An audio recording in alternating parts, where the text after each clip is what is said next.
Dodson. Dodson, we've got Dodson here. See, nobody cares. Nobody cares.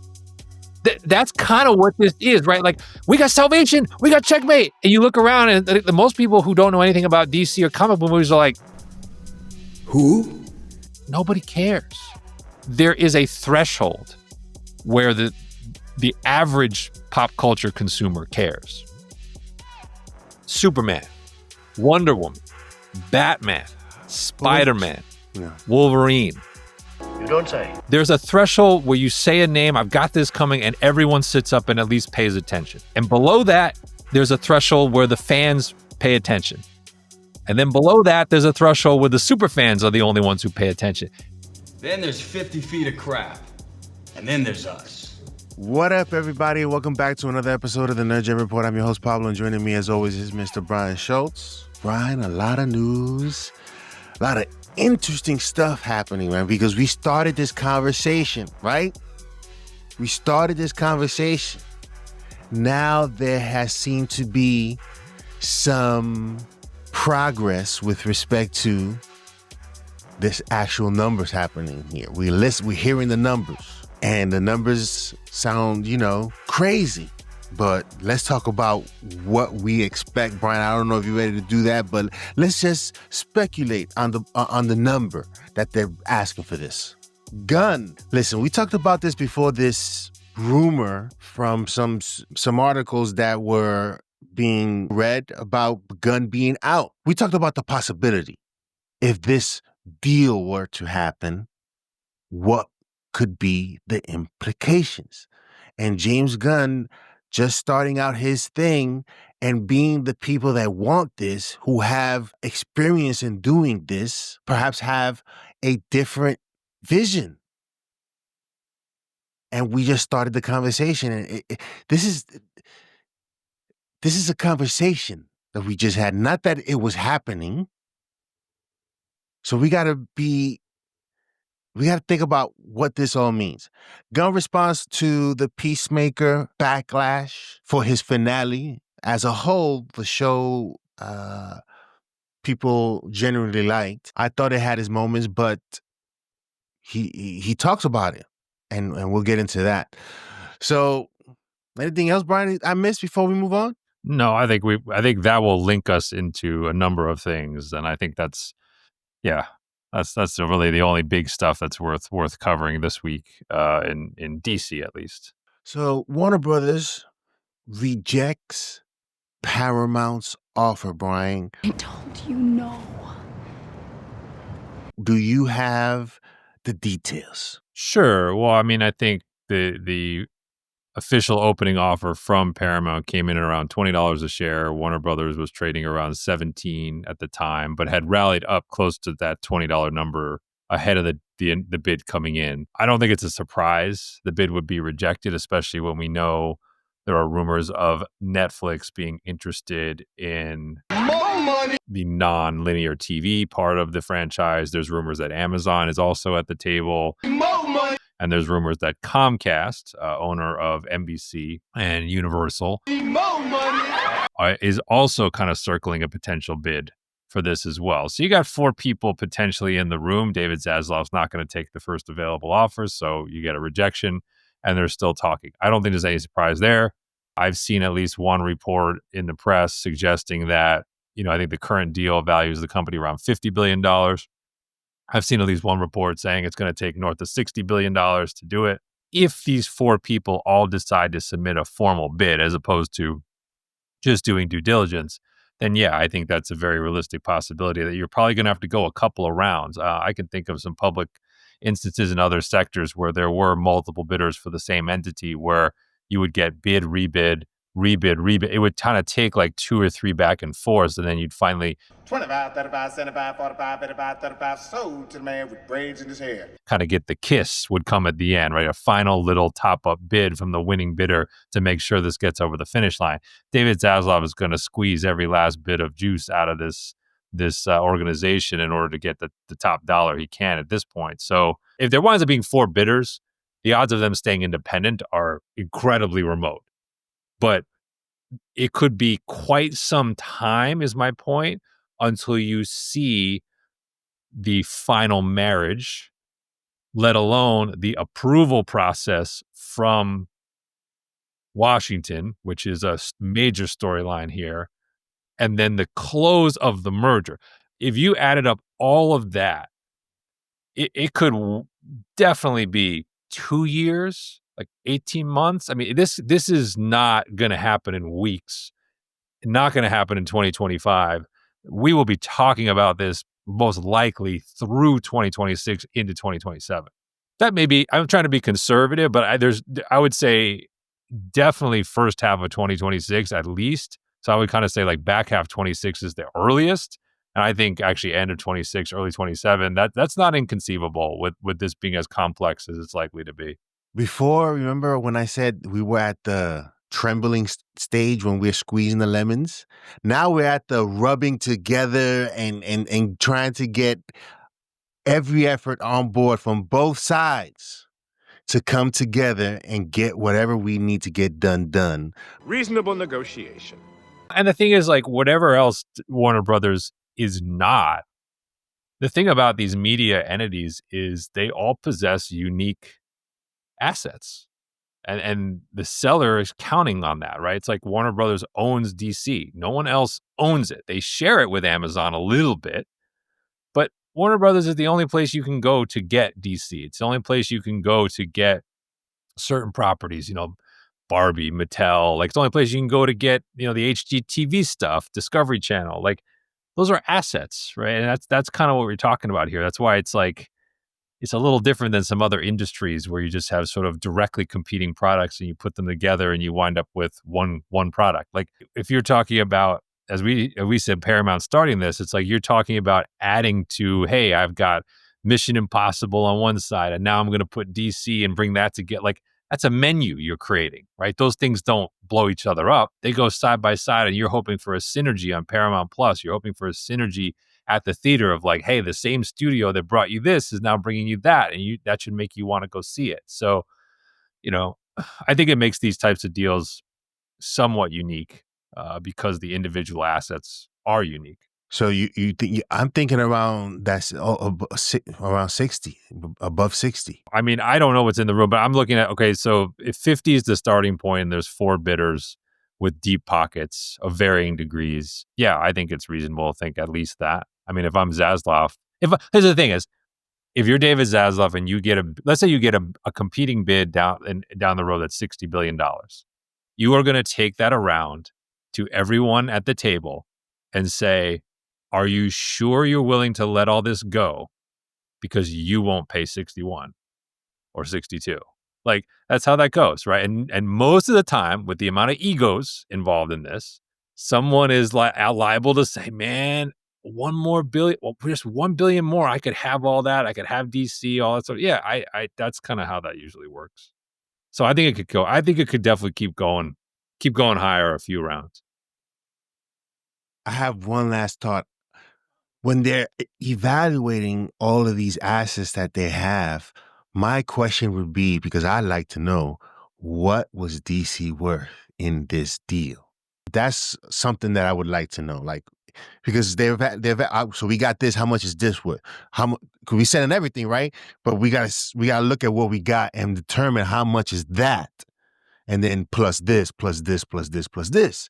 I think it'd be very hard to determine that. I think the closest you would get to that would be if Netflix wins, because Netflix is not taking, right? They don't want the television channels. They don't want, so you at least be able to isolate. They want the IP. You'd be able to isolate the IP value. And I think you could reasonably assume within that number that DC was the largest piece of it. So you could kind of like be like, all right, let's say that number winds up being whatever. DC is just finger in the air, 60% of that, 55. That would get you probably the closest to like, what did they think DC was worth? But as I said, I think DC is worth different things to different people. As I said, like, okay, DC going to Amazon, to me, is different value than it going to Netflix. Netflix is not going to make toys and they're not going to merchandise and distribute merchandise off of DC. That's not their business. Amazon will. So like, you see, like right there, it's like how you think of DC is going to be slightly different. So like I said, but I think that's the closest you would get to just pure what is the IP of DC worth would be if Netflix somehow wins this. Would you take into account and look at its rival and what they were able to do? And because they did how much? Let's just say a close enough number, 30 It's some over odd 30. billion Oh, it's over 30. dollars? Yeah, it's over 30 at this point. Okay. Yeah. And this was in a span of what, 10 years, correct? Well, the Infinity Saga was 22 films, $22 billion, right? That was the $1 billion when they were averaging $1 billion a movie. Now it's well north of 30 billion, but it's less than $1 billion a movie. But Iron Man 1 comes out in 2008, so you're talking about now you're up to almost 2 decades, but 17 years worth. I think we'll probably come around between 20, 30 billion. Oh, in terms of implied value for DC, we'll see. Yes. We'll see. So we got this rumor that came out, and we started talking about it before this article came out. We started talking about it because the implications of this possible merger will perhaps affect who's running things, because they own it now. They can do whatever they want, and they may have a different vision. And the people involved in this are people that like this business and perhaps have their own idea and want to, massage the IP themselves. It's a chessboard, folks. It's chess, it ain't checkers. And nobody on this chessboard thinks they're anything but a king or queen. That's just the way to look at it. Ain't nobody in this game think they're a rook or a knight, and certainly not a pawn. So everybody that in the media game that gets on the board thinks they're the king. And so what we said in our show, and you can go back and listen. If you look at the names involved, the key figures at Warner Brothers, there's just no way that all of them survive a merger, right? David Zaslav is not going to sell and be the CEO of the combined. Not happening. So once he says yes, he's out of a job. And then I had said, look at Warner Brothers on the movie side. You got Michael DeLuca and Pamela Abdi. This is at the time. I'm rewinding. They're running the studio. And I said, well, David Ellison's been running Paramount Studio. Seems unlikely you would have all three of them just in the kitchen at the same time. And then you got James Gunn and Peter Safran. So I had speculated, well, maybe Mike and Pam would be a little more, despite having a fantastic year for Warner Brothers, might be a little more in jeopardy since they're more overlapping with what David Ellison currently does. The rumor we're going to talk about here actually moves that around a bit, looks at it differently. And I will say, Mike and Pam did re-up at Warner Brothers in the last few weeks. So they have a contract with Warner Brothers. That doesn't mean anything if a deal goes through, but they do have a new contract at Warner Brothers. So they're going to be there as long as Warner Brothers is around as an independent entity. And then there's Gunn and Safran. So, those are sort of the ones we care about. But again, some of them are not making it through any merger scenario. It's just not clear who would be most or least likely to survive that. The rumor here that has gone around from a, albeit very hit or miss source, shall we say, but it has gone viral, has been speculating that it is Gunn who will not survive. A Paramount WB combination. That he would be replaced and that Michael DeLuca actually would stay and he would take over DC and they would start all over again. I just have to ask the question, Brian. Let's say we're execs and we're the people having conversations. What would be the best route to go? Me personally, I start all over, man. I start all over. I'd keep some of the pieces. It's just not, we can have a discussion about directing if that's what you want to do, because it obviously looks like that's what you want to do. We can talk about that, but we're going to talk about some parameters here. We can't let you just do whatever you want to do. We have to have those conversations because your pen is no longer the golden one anymore. You know what I'm saying? Is another pen that we all have to be able to collaborate and do the best stuff and not just your stuff. I think the report's highly premature. to be clear, for several reasons. One is we don't know that Paramount's the one buying them. We don't. I mean, that you can't look at what we know is there's other people talking. So this is a complete hypothetical of if Paramount wins, would one of David Ellison's moves be to remove James Gunn as the head of DC? But I think it's more to it than that. So let's talk about why that would be possible, even if, as I said, I find this particular report to be pretty flimsy and very early to making that claim. So one is the simple one that we talked about. There is no history between David Ellison and James Gunn that I'm aware of that I could find. So you could simply say David Ellison, will come in and say, I just want my own people or people that I have familiarity with. And apparently he does have a friendship and familiarity with Michael DeLuca. So if that's the case, it would just be like, hey, I want a guy I know running something that's incredibly important to the pro forma franchise. Given the fact, the praise that they have gotten for the year for this year and what they've been able to produce, Brian, they're doing very well. I mean, they're hot, but that doesn't mean, to be clear, that doesn't mean, right? How hot was Kevin Feige? How hot is Kevin Feige now? Life of a producer is cyclical, yes, right? You're not always that hot. I could argue that giving Michael DeLuca this much power now is a definition of buying high, and you should want to buy low, right? But what I couldn't find in David Ellison's bio is he's not, as best I can tell, a big comics fan.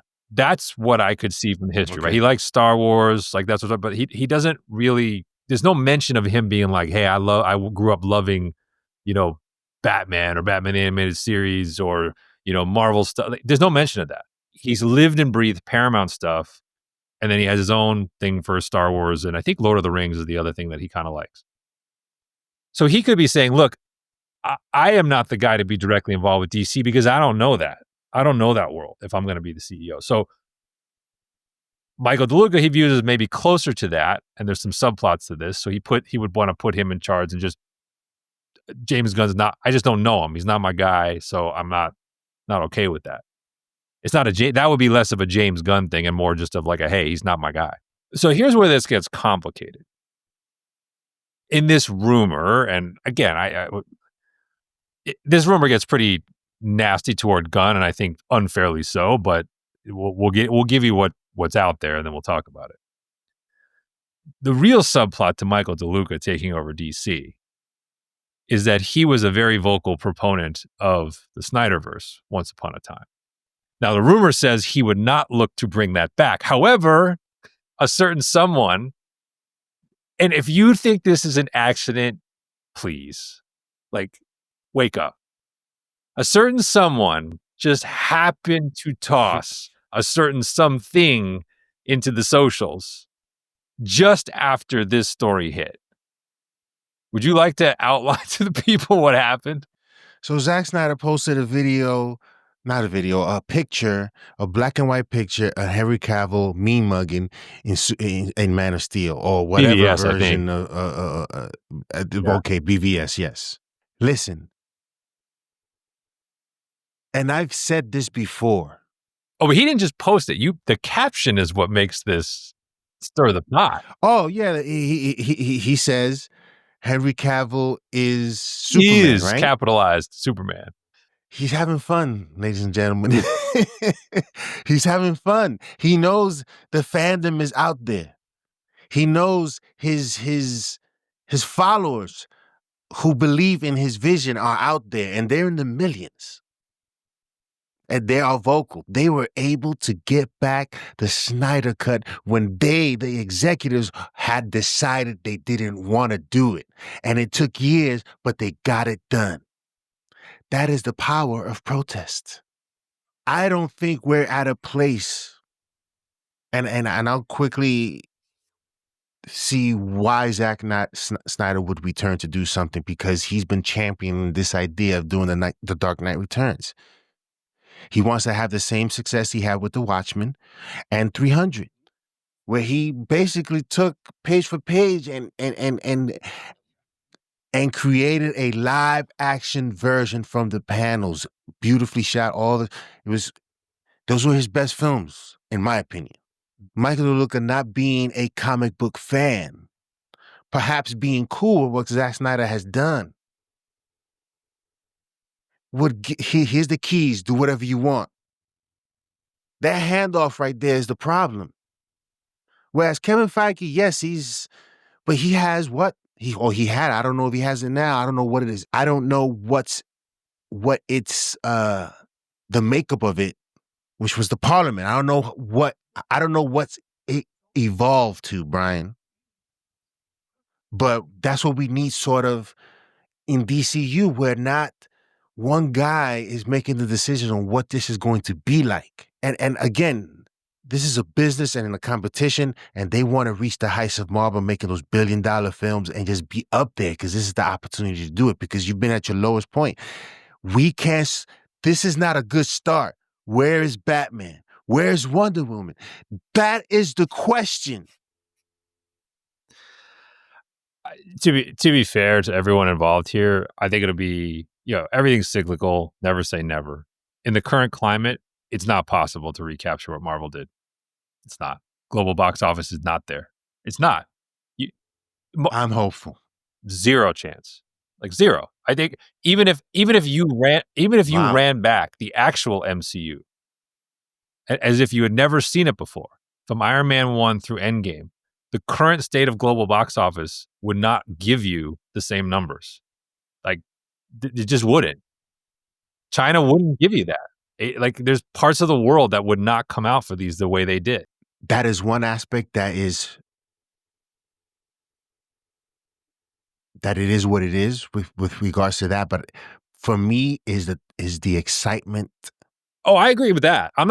That's not a commentary on the artistic validity of these projects. That's a commentary on the studios themselves have still not come to grips with fully what I just said.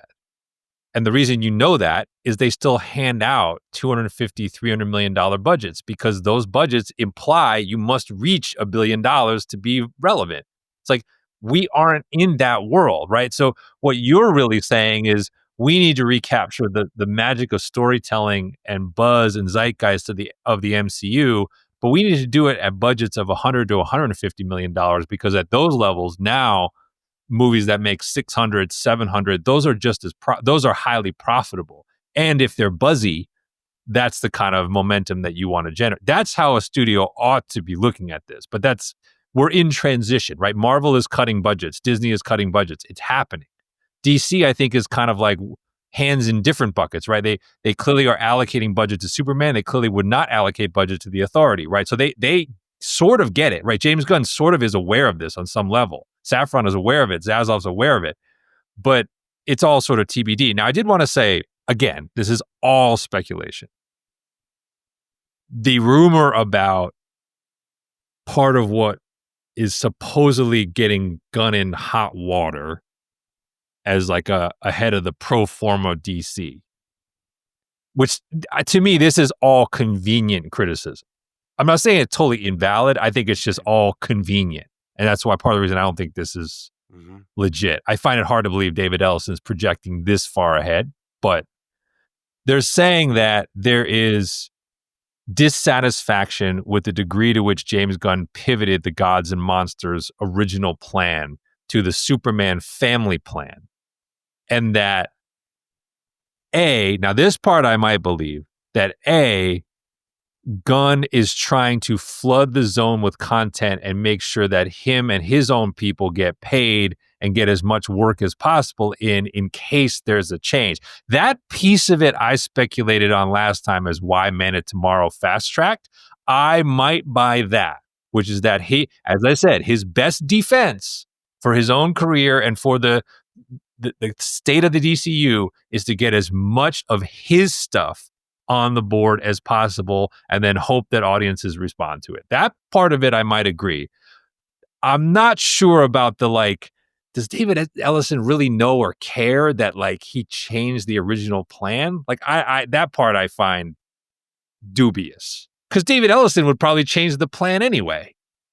Right? So I'm kind of like, that part to me is like, I think that's someone who's disgruntled on the inside about that change, complaining about it in a rumored forum. Because then they say, and this part we'll get into, this is your Feige connection, and then let you respond here.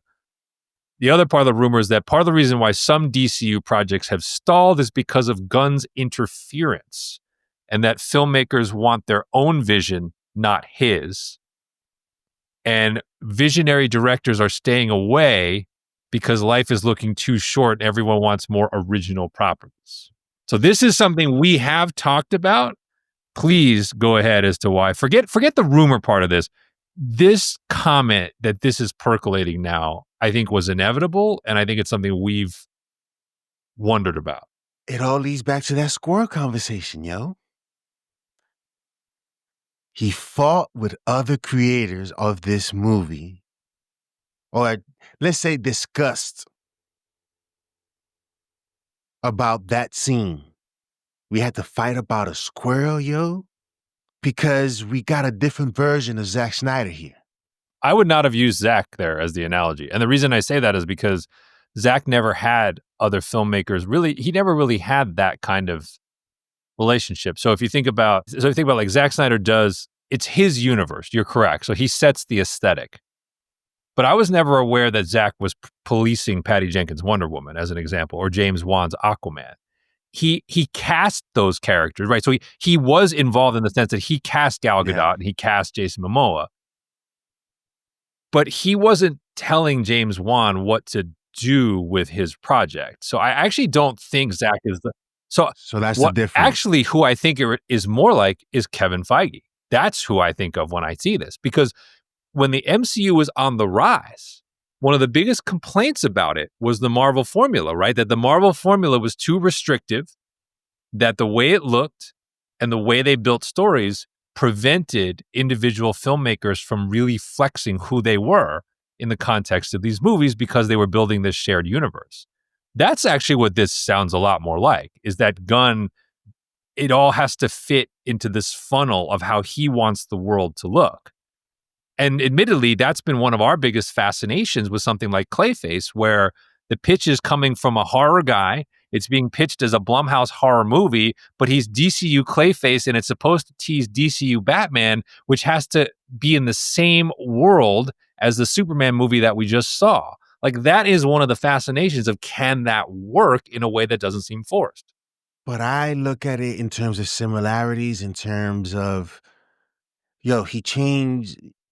When I watch BVS, I think it is, and there's the dream sequence with Batman, and he starts pulling out a gun and he starts doing his Punisher thing, I'm out at that point, because this isn't Batman to me.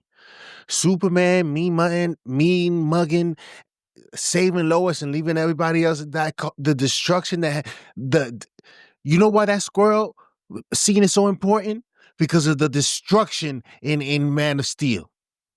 And all those people that perished you're right. in that fight. The analogy to Zack, which we talked about last time, is more the ideas point and the fact that no one is checking him internally. That's the analogy. I'm just saying, but Zack, what to my mind was not determining the fate of other creators at the time. Whereas this purportedly James Gunn is, right? That he's stifling the work of other people in the room at the expense, and putting his own stuff over, which is, as I said, it does seem like there's a specific standard for everyone else, and then there's one for him. And to be fair, Zack Snyder's vision wasn't obviously his own. There were a lot of pressures from execs that he had to comply with. Yes. So we didn't truly get his vision, but we did get it in Rebel Moon. We got it in Justice League and Zack Snyder's Justice League. I mean, that's the movie he claims he wanted to make, the 4-hour version. So yeah, but 4 hours no one's doing in the movie theaters that's not business. That's not business. I mean, and maybe what we're saying here is maybe at the end of the day, James Gunn very rightly is a hybrid of the two, because Kevin Feige is not his own director, is not his own writer. He's solely a producer and a comics book fan, right? Zack Snyder is not a czar of an entire room and division of people. He's a filmmaker who is tasked with building a universe and a comics fan. James Gunn is a comics fan. He is writer, producer, director, and creator all in one. He kind of combines, the roles of both, and perhaps you're seeing that. But I think we've advocated a long time on this show that if you're going to build a universe the way he is pitching, writers room driven, that universe must stand on the merits of more than just one person. And we are going to test that in 26, right? We are going to test it, right? Lanterns, Clayface, Supergirl. Yes. None of those things are by James Gunn. They are overseen by him, but none of them are by him. So we're going to see, can we see, is Gunn influence going to permeate all of those projects? Are they going to feel very distinct? I think we'll get a real test case of what this looks like. And how successful or how unsuccessful they are probably will have implications for whatever comes next, whether it's at Warner Brothers or in the hands of someone else. I was thinking about that statement you said regarding Ridley Scott. You said, we're going to see if he's lying. We're going to see if he's lying.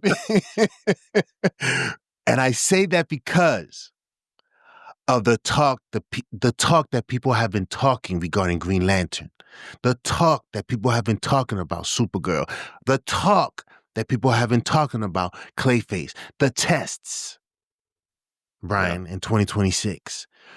We've been hearing rumors about how good how game-changing, how different, and Gunn isn't so much involved in other than greenlighting them. Good job for you. Good job.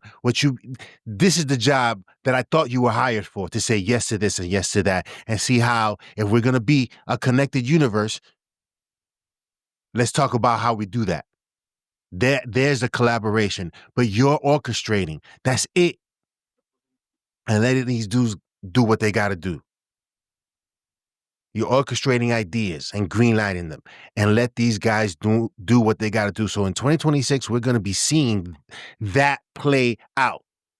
I think Lanterns will be interesting because, the Penguin was a huge, it's different, right? In fairness, but Penguin was a huge deal show, premier show, Emmy Award nominated and winning show. Lanterns is certainly being billed as having that potential. Peacemaker, it's just not that big of a show. So if you look at the audience that it generated, just to give you some stats, so season 2's premiere was up 22% over season 1, but the season 2 finale was actually down almost 30% from the season 1 finale. So people started the season with a little bit of steam for this, and it really petered out, and people were kind of take it or leave it by the end of this season. Meaning this thing is kind of small scale. Whereas I think Lanterns is going to be a bigger swing. And more in the category of they want that to be more like Game of Thrones and that type of thing. So is James going to be okay with that? How's he going to handle okay, I've got, the Matt Reeves show is a big deal. Lanterns is a big deal. And my own show, which he admittedly says is wrapped now, Peacemaker says not coming back with the season 3. The characters go on, but the show doesn't. Kind of just came and went. We'll see. I mean, he should be fine with that. That's part of the universe. We should just want good product and good viewership, even if his name is not on it. But it will be just interesting to see. You know what I mean? If the smallest thing on the TV landscape is the thing that he created, and the stuff that the other people are creating winds up being much bigger and buzzier and award-winning. Then you gotta say, hey James, good job on greenlighting these things. Look at what he's done. Yeah, I mean, I don't think there's any risk that Clayface and Supergirl.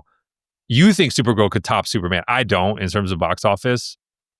But there's always Batman Part 2 looming out there. And yeah, that might. And then there's, hey, pick one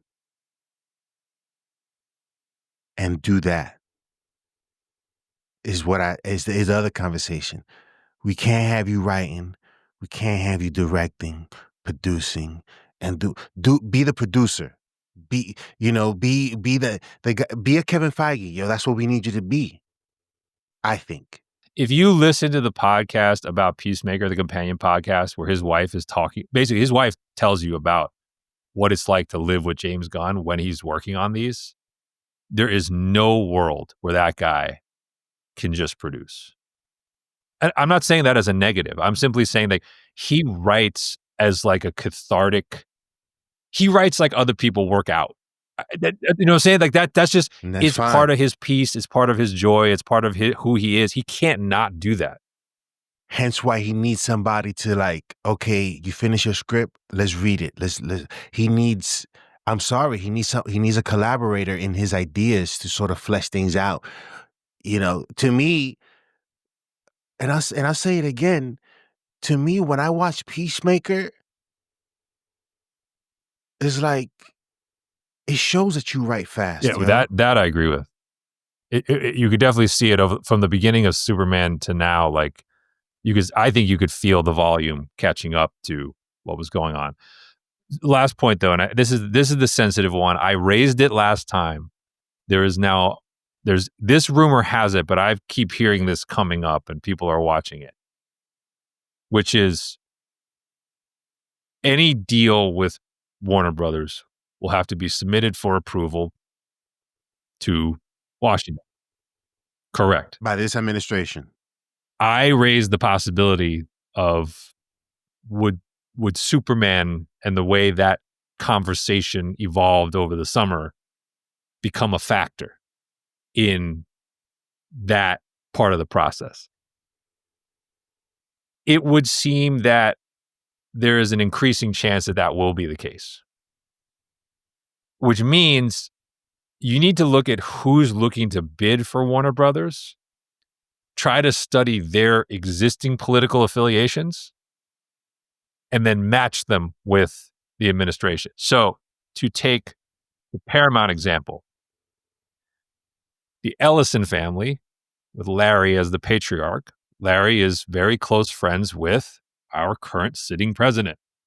So if Paramount was to win this bidding, I think it's reasonable to say there is a higher probability that they would demand a DC reset as part of approving the deal because of the perceived politics of James Gunn's Superman. Likewise, Comcast and their CEO is the owner of the NBC networks. The NBC networks are, shall we say, not closely aligned with the current administration. So if that administration is going to be asked to approve a deal where the owner of the NBC networks is going to be acquiring all of Warner Brothers and its IP, that could be, shall we say, explosive in terms of how that would be made to work.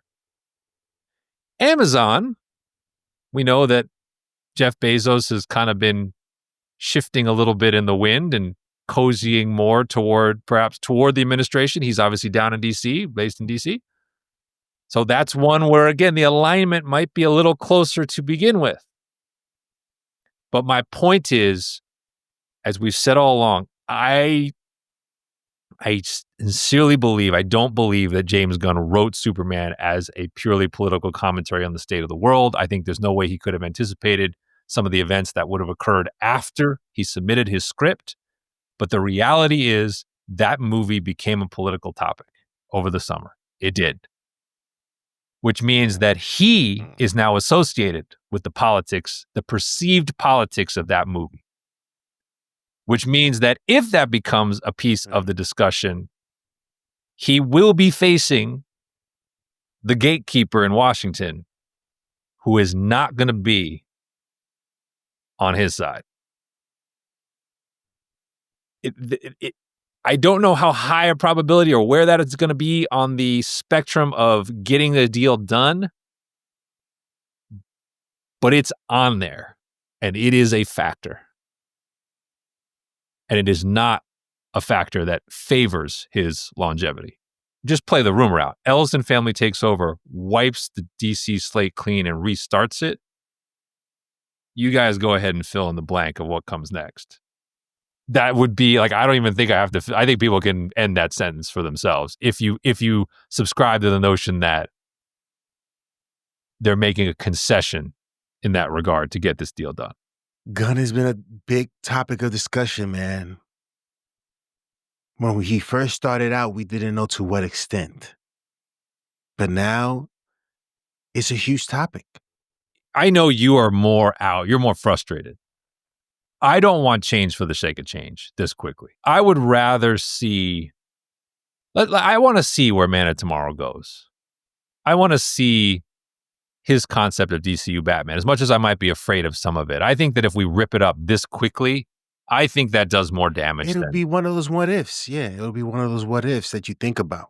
But this is why I would offer him the choice: be a producer, or like if you want to write something, we gotta hand it off to some people to read it. And your work, it just can't be your stuff and that's it. We have to have a discussion of what we think is the best course to take in terms of story, number one priority, and what we need to deliver to the fans. You know what I'm saying? It's not just your vision. And by the way, just before I get to this is why the rumor, like the scenarios matter. So just as a little nugget, if Amazon wins this franchise, I can guarantee you that Michael DeLuca is not taking over DC. Why? Because Michael DeLuca and Pamela Abdi were the co-heads of MGM. And what happened when Amazon acquired MGM? They fired both of them instantly. You think they're going to put him in charge of DC after acquiring Warner Brothers? Get out of here. Not happening. So this is still very much up in the air. And I was gonna ask you, like, to give me a rank of who's more likely to land DC. Who's more likely? And in my mind, it was Amazon because they got the bread to pay whatever. I still think it is. You know what I'm saying? And it's just a matter of that's the key. Who wants it more. I think if Amazon really wants it, Amazon's going to get it. Because they have the most ways to monetize it. And as much as they don't have television networks. But they are trying to get bigger in TV. Look at what they're doing with sports, right? They have the NFL now, right? So to them, HBO is not a nothing. They can work with that. They can do stuff with that. I still think they value it in a way that Netflix is like, HGTV, we can't do anything with that. Like, and honestly, the other thing is Netflix to me, it's tough because Netflix doesn't really value theaters, right? Whereas we know Amazon is trying to build out its theatrical presence. And I was just thinking about that, Brian. I'm listening to you talking. I'm talking, Amazon got the best situation because they're trying to get this movie thing going, and they can create. Because we've been talking about this for a number of years now. The idea of a brand new movie theater experience. We've had those discussions, and if Amazon can take advantage of it with this abundance of IP, they'll do it. And they have the deepest pocket. I mean, if you're going to fight the Ellison family, you probably need a family that's even richer than, or just as rich, if not richer than him. And obviously Bezos can do that. So like, that's the other factor in this. So I think that's the most likely. I think Comcast is the least likely, only because I feel, like I said, I just have a tough time seeing Washington allowing that to happen. Like they're going to be like the place we hate the most in terms of content. We're just going to hand them this. Like, I don't know. We'll see. But I suppose everything is possible. This is not just entertainment. It's business. And when you're going to make deals like that, you just can't do whatever you want and business isn't happening. When we're talking about profits, money, it's all involved, but it has to start with story. This is what we're talking about here. People, and Kevin Feige used to be the guy that was like, story, we got to create something fantastic. Now it's just Hollywood, yo. Now it's just Hollywood. We're not getting good stuff now, yo. We still got the Peacemaker stuff because let's get out of rumor and let's deal in reality, because I think, there's some really, really meaningful stuff there. Gunn responds to the Peacemaker finale criticism. First off, I tend to find this part of James Gunn more refreshing than not. Not every filmmaker makes themselves this accessible, right? So to his credit, whether you like what he says, you don't like what he says, in these forums, I feel like you, in the podcast where, and I'll bring in a personal note that I noted from his podcast before we talk about the quote. I didn't realize how much personal history he put into the Peacemaker character and some of the relationships there. It's because he doesn't really celebrate that when he's on the press tour. But when he was on the podcast, like I said, with his wife and Steve Agee, he's talking about the way he kind of tried to establish Chris in the second season and the way Chris thought about the Robert Patrick character, his father. And he kind of was like, he kind of breaks down on the podcast because he then describes like, that's exactly how I used to see my dad. And that's what I was trying to convey in this very twisted sense. And it's like, so sometimes you don't know where all that stuff comes from, right? And so I'm just pointing out, like him or hate him, in that moment, I was like, oh, he poured himself into that. It just may not have hit the way that he envisioned it would. And so here comes the quote in regard to the finale. Definitely, says Gunn, not everyone can love everything. I love the episode, but I understand that not everyone does, which is completely fair. But the part that comes after is the part that I want to talk about, because he was challenged on Threads by a fan who said they were hoping for a bigger reveal in the finale. And that fan asked him point blank, is Langston Fleury DCU's Martian Manhunter? To which James Gunn said, he's not, but I don't get that people don't think there are big reveals here, including Checkmate and Salvation, end quote. I was, shout out to the Nerdy Basement. I was listening to their podcast and they seemed excited for this possibility of salvation. They didn't think that the Checkmate announcement was that spectacular. This is the thing. What you think is spectacular doesn't mean everybody else thinks is spectacular. And he didn't earn any of these reveals because they're characters and groups. He's thinking he's on this. What he was able to accomplish with Guardians of the Galaxy, Brian, has bled into every other idea he has for obscure characters that not a lot of people care about, that have perhaps trauma. He seems to like these traumatic these traumatic things that happen with characters that nobody knows about. Like, it's difficult to pull that off. And he has a chance to reestablish the characters that we came to see. Not these other things that you want us to see. So I have one more quote that I'm saving because it ties to Peacemaker. I think the reason why I found the quote so telling is he is right and he is wrong. And it led me to, I think, a drumbeat question that has been there since we really talked about Superman, now after we saw it, which is, who is this really for? And what is the goal? What do you want it to be for? Because he's correct. Checkmate, Salvation, revealed in any form for DC Comics fans is these are big reveals, right? These have meant something to the comics. So in that sense, as a comics fan, and James Gunn is certainly a comics fanatic, it is a big deal that they now exist and have been seen in live action format. But if I was to go out on the street, like they used to do in the late night shows, right, and start interviewing people about random stuff, and I asked 100 people at random, do they know anything about Checkmate or Salvation? How many people do you think they are going to say yes, let alone be excited about it? 5? 3? It's not 50. This is my point. So if you are trying to rope in the truly mainstream neophyte and just build excitement and build audience, they're not big reveals. You can make them matter over the course of your stories. You certainly can, right? He's world building as part of the thing I felt was tough for him in the finale, that he was really forcing and rushing a bunch of stuff like this. But the end of the day is, I don't know if you remember, I might have to get you that clip. You remember the clip in the beginning of Jurassic Park where like Wayne Knight is like, he's meeting the guy paying him to steal the embryos from the park. And the guy's like incognito. Nobody cares.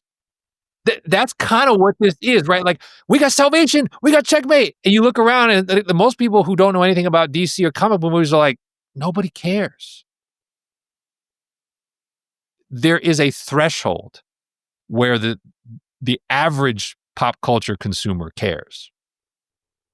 Superman, Wonder Woman, Batman, Spider-Man, Wolverine, Captain America. There's a threshold where you say a name, I've got this coming, and everyone sits up and at least pays attention. And below that, there's a threshold where the fans pay attention. And then below that, there's a threshold where the super fans are the only ones who pay attention. As the czar of the universe, you need to have a good understanding of where those thresholds are.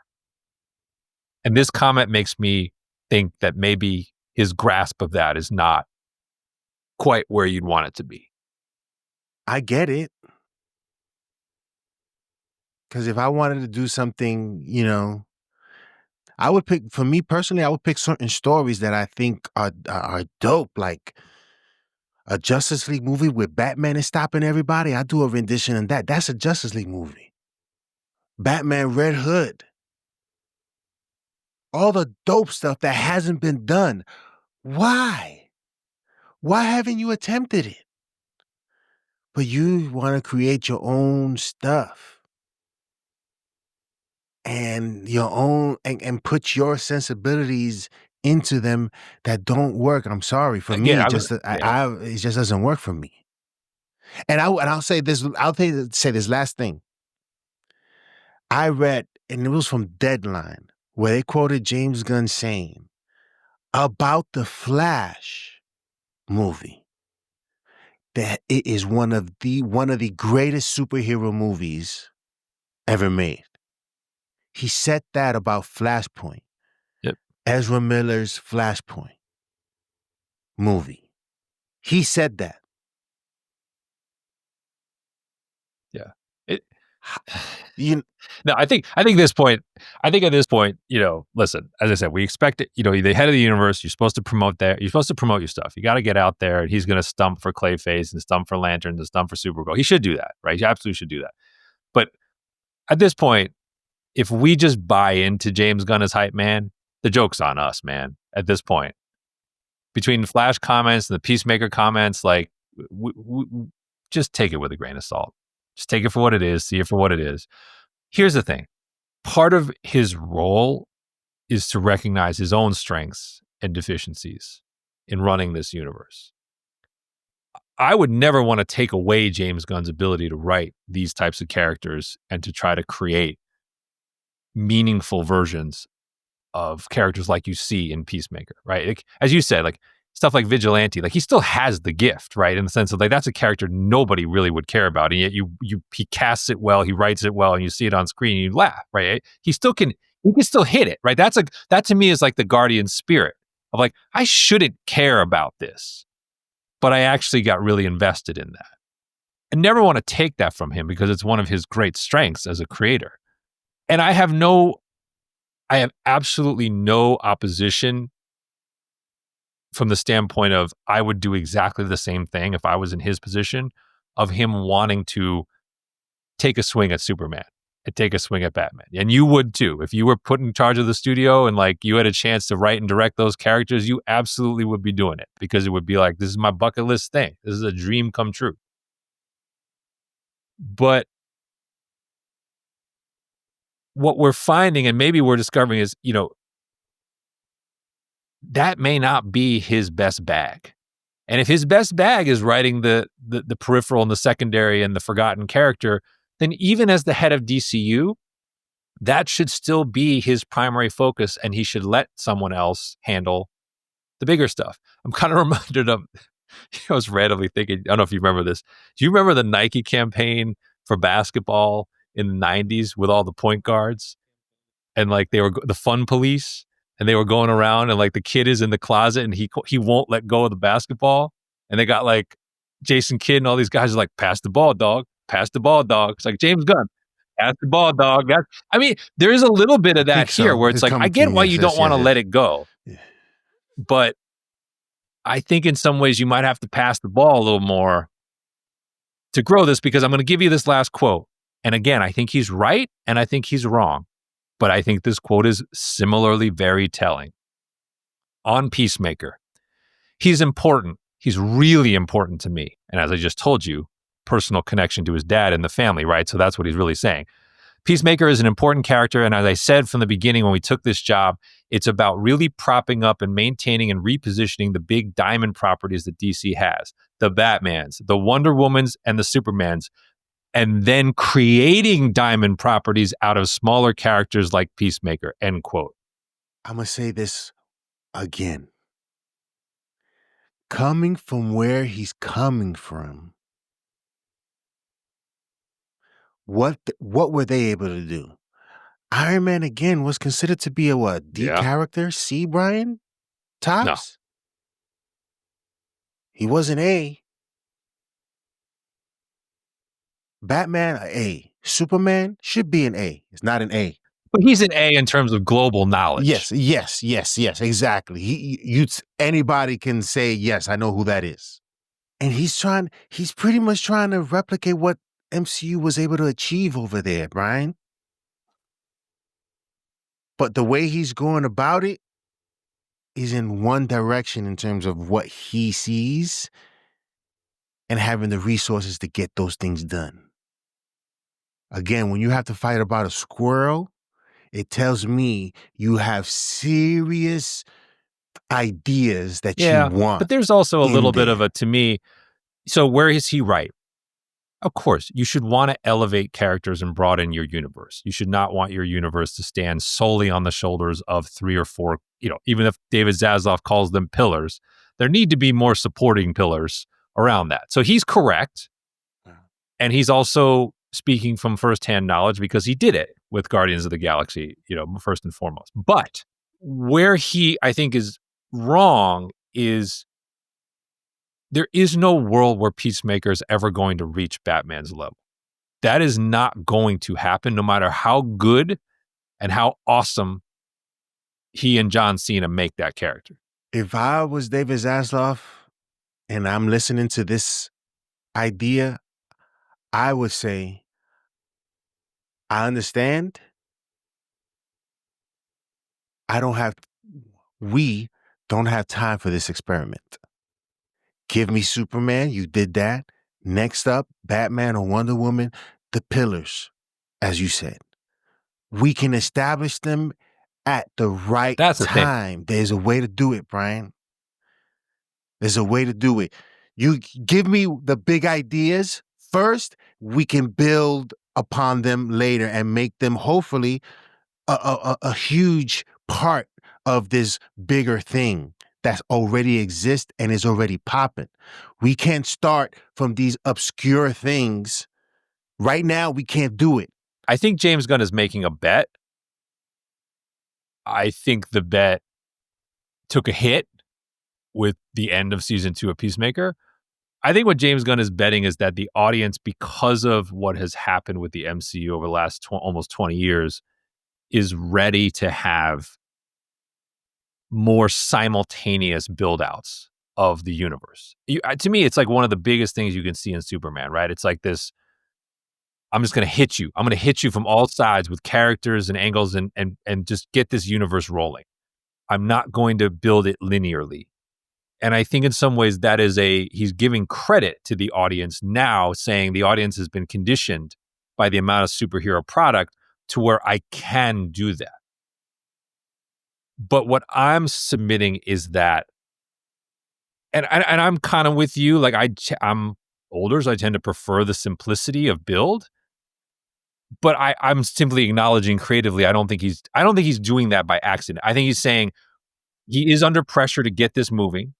And so he's saying, I'm going to get all these things done simultaneously. And yes, I'm going to service that side of myself that I know I love and do really well with.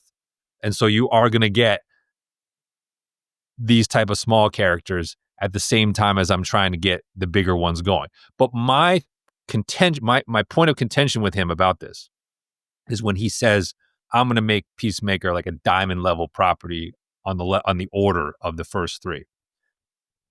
I'll go back to Guardians for a second. Guardians commercially is certainly in the top tier of Marvel properties, right? That 800 million plus on all three, or 700, 800 million on all three. And, they became big enough that people sell toys and, there's rides for them and all that sort of stuff. However, I would submit, and I think you're sort of hinting at this or going on the same lines, had the MCU's first movie been Guardians of the Galaxy, I don't think it would have worked. I don't think audiences would have come out. I think they would have found it strange and too far afield, and the project would have failed. Similarly, even though it succeeded wildly when it came out, I challenge someone to tell me that they could ever be the true centerpiece of the MCU. I don't think they're quite at that level. I think he elevated them and wrote them and to the maximum of what they could be. But if you said to me, even at the end of the road, had they written Infinity War and Endgame to center on the Guardians of the Galaxy first and foremost as the leads of that movie, I do not think the movies are as successful. At the end of the day, he made them into an awesome team of complementary characters, but they are complementary characters, right? They ain't Michael Jordan. They just aren't. And no amount of storytelling is ever going to make them that. Can they make an all-star team? They did make all-star teams. He made them make all-star teams. But they're not the ones who are going to have the ball in the last possession. And that's the same way I feel about this comic, where it's like, you can make Peacemaker all he can possibly be. And at the end of the day, Batman's going to have the ball in the last possession. And if you don't understand that, this universe is not going to work and you're ultimately going to have problems. Think of Kobe. Think of Michael Jordan. Think of Magic. Think of Bird. Those are legends and they're timeless. And all of them played with all-stars during that era who came and went. Only the icons remain. And they're the ones you have to put this on the back of. Every once in a while, you get your Derek Fishers and your Robert Ory's. But they're not Bill Cartwright. No, but that's the point, is like Robert Ory is a great analogy, right? Like, win 6 titles, multiple teams. You couldn't have win those titles without him, right? Like, does he have 9? I can't remember how many. I think it's at least 6, maybe 7. But like, he did with the Spurs, with the Lakers, But the thing is, like, Robert Ory can't be Robert Ory if he doesn't have Tim Duncan, if he doesn't have Hakeem Olajuwon. That's the thing. It's like, Hakeem Olajuwon can still be Hakeem Olajuwon without Robert Ory. Robert Ory can't be Robert Ory without Hakeem Olajuwon. If he doesn't have Kobe and Shaq. It's like, if Batman doesn't have Peacemaker, he's still Batman. Like, in this universe, like, those characters that James Gunn loves and works with the best have to some degree, stand on the shoulders of the giants, and then they can become something more. But they cannot be the lead on their own, as much as he wants. Again, it's an experiment. We don't have time for this experiment. Because at the end of the day, like you said, Batman, Superman, they're the ones that make that decision, play with his cohorts, right? Just watch the MCU, man. There's so many characters that you root for. So many. At the end of the day, it was the guy that started it off that ended it. And let's give RDJ his flowers. Absolutely. A lot of it had to do with absolutely how he portrayed that character too. So, and then you get your Chris Evans and your Scarlett Johansson, and you get the team that everybody likes everybody on that joint. and not in good ways. Yeah, I think you're going a little too negative. In terms of headlines, Brian. In terms of headlines, you can argue what the number was, but it was the most successful superhero movie of this year. You can't take that from them. And like Peacemaker, Peacemaker is like the finale was a point of was a place of disappointment or at least controversy for a lot of people. But like, Man of Tomorrow still got buzz. We talked about the 26 slate. I think that's still all the hype is still on those three things. And then Matt Reeves' Batman Part 2 is still out there. It's like of course there's real questions. There's real questions because the genre's in flux and now the whole franchise is in flux with the possible takeover of Warner Brothers. But like I don't want to seem like I think you have Willie Dynamited down the steps already on this. And like I'm still like in the building. I got my shoes on, but I'm still in the building. I'm probably still a little salty in terms of his response when Matt Reeves' script turned in. Oh, we're there, I think that's, but we got I love that stuff though. That to me is, like I said, I made the analogy about Matt Reeves and the Rocky IV thing last week, and then I saw the Zack Snyder picture, and I was like, see, this is what happens, man. When you're the guy on top, everybody wants to come for that flag. And as soon as there's like any sort of blood in the water, it's like, Zack Snyder pops up with a Henry Cavill is Superman, like out of nowhere. It's like, that's just life, man. That's how it is. Everyone's coming for you. So step up. Man of Tomorrow is an opportunity to step up. It is. I mean, it is an optionity to step up. And if you step sideways or you step down, it's over. That's the reality of this business. My sense of negativity comes from what James Gunn has been able to do so far. It isn't. Again, yes, Superman was successful, but I'm sort of like, I haven't seen it again. It's breath, right? And that's what I'm saying. If we take Guardians at its merits, we say like James Gunn, again, he took a blossoming tree in the MCU and he put a really cool, profitable branch on it in the Guardians universe. He didn't plant or build the tree. And that's what he's trying to do at DC. And Superman was a start, but it wasn't a grand slam. So I give, as I say, like, I don't want to be too negative. He won the battle. He did. He defeated Marvel over the summer. He did, head to head. So you can't take that from him. But you also can't say that Superman's box office is so big that the world has spoken and is on board with him yet. You're not there yet. You have to get bigger and broader with Man of Tomorrow. And comments like the Checkmate and Salvation comment worry me because they suggest that you think that's big enough and broad enough to hook everyone, and they're just not.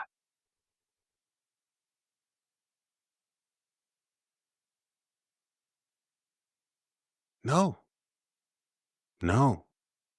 But that seems to be the topic of conversation. If we're sitting in the theater in Clayface, and a shadow appears and a gauntlet appears picking up something, that is something that everyone will connect with.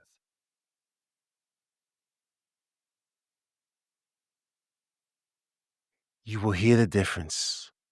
You will hear the difference. You will feel the difference. Listen, when I went to go see Superman, you can feel the electricity in the theaters, man. It didn't leave. When I left, it wasn't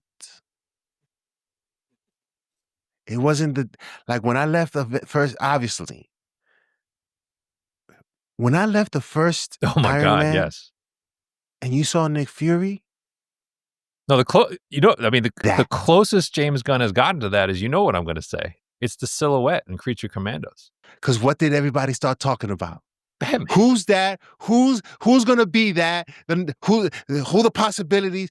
Yo, we've said it before a dozen times. If you watch the show, I know, we talk a lot, but when we talk, when the mere mention of this dude, everybody starts talking. Brian, that's business right there. That's opportunity right there. It never fails unless you get Batman Ninja, which is horrible in my opinion. That's what we need to get to, baby. That's what we need to get to. Not Peacemaker, Checkmate, all these other stuff that not a lot of people care about or know about. they're fine. You can use them to your advantage, but the reveal itself is not the thing for those type of things. Yeah, yo. I feel like Ralphie. Ralphie was hyped. And then disappointment. I was going to ask you, does James Gunn's Superman reminds me of Willie Mays Hayes' First Step Back. That's tough. Okay. That's tough. That's tough. That's tough. I think he got a hit, man. I don't know. Like that. Yes, he's on base. I get we got some momentum. But the stuff that right now, the finale of Peacemaker was his attempt that's trying to get picked stealing off. his first base. You watch out. You might get caught stealing. Yeah, exactly. By the way, just before we sign off, I got to throw a couple of animated notes here. We don't talk about it that much, but just in the category of, everything Batman kind of gets your attention. So I hadn't thought about this in a while, but the second I saw a quote about it, I got excited. So Cape Crusader season 2 is coming next year.